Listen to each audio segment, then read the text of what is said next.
Fiche produit, les mots à bannir absolument. C'est le sujet du podcast de ce jour.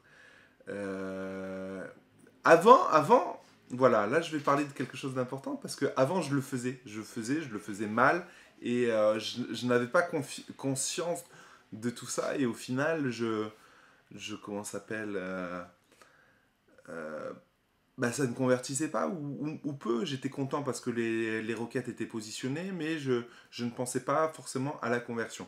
Grosso modo, pour vous expliquer, voilà, je mets un peu de temps parce que j'essaye de tout organiser dans ma tête. Encore une fois, je lance des sujets, j'y vais en mode one shot pour que ça soit frais, etc. C'est pas forcément tout préparé et tout parce que bah voilà, c'est pas l'idée que j'ai des vidéos sur YouTube. Et du coup, voilà, moi, les mots à bannir absolument pour une meilleure conversion, c'est des choses comme le mot pas cher, le mot pas cher. Avant quand je créais, encore une fois, c'est tout dépend de la stratégie, etc. Si vous avez un site sur le long terme, etc., euh, bah, il faut faire attention au copywriting. Il faut faire attention au copywriting parce que maintenant, certains mots sont synonymes de bas de gamme, sont synonymes comment ça s'appelle, bah voilà, sont synonymes de produits de mauvaise qualité, etc.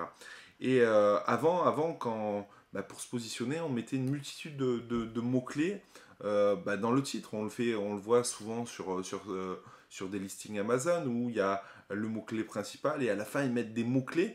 Mais pour mettre des mots-clés, parce qu'ils savent qu'au titre, ça permet de mieux se positionner. Et on faisait un peu la même chose sur Google.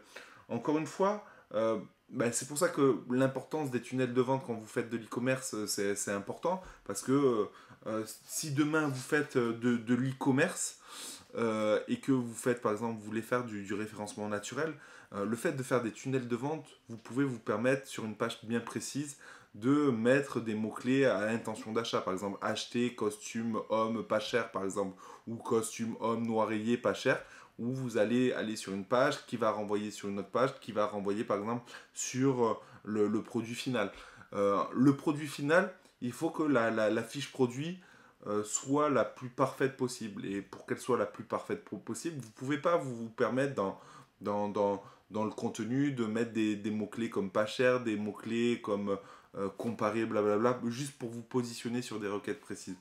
D'où l'importance du tunnel de vente. Le tunnel de vente va vous permettre voilà, de mettre une série de mots-clés sur une page, une série de mots-clés sur une autre page, une série de mots-clés sur une autre page, pour la finalité, le même produit. Et le fait de tout renvoyer logiquement, ça va vous permettre de mieux convertir. Je pense que voilà, les mots-clés à bannir réellement sur votre fiche produit, c'est vraiment tous les mots-clés à intention d'achat. Encore une fois, la fiche produit est pour moi une fiche descriptive du produit qui va mettre en valeur le produit, etc. Et qui va pas forcément a pas pour objectif de se positionner sur de la longue traîne, mais quand je parle de la longue traîne, c'est à intention d'achat, comme acheter plus le mot-clé, etc., etc.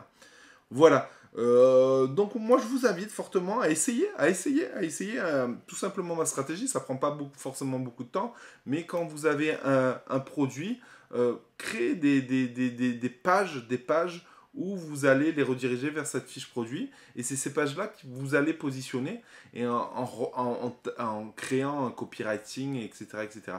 C'est bête, mais un costume homme, par exemple, je prends l'exemple du costume homme.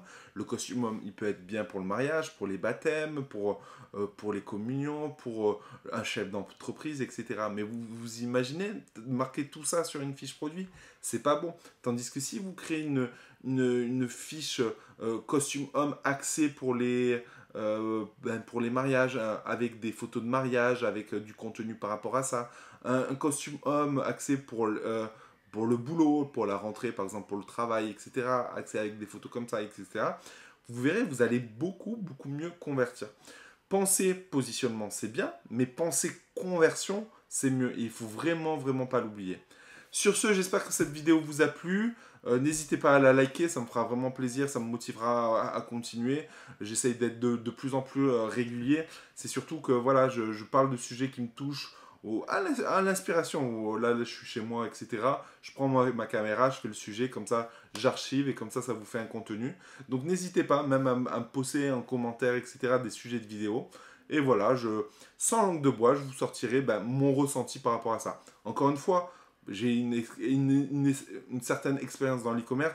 J'ai pas la science infuse. Encore une fois, voilà, je vous parle de mon vécu, de mon expertise à moi. Je suis ouvert à la discussion si un jour vous n'êtes pas d'accord. Et puis voilà, je vous dis à bientôt les rouillas dans une prochaine vidéo. Ciao, ciao.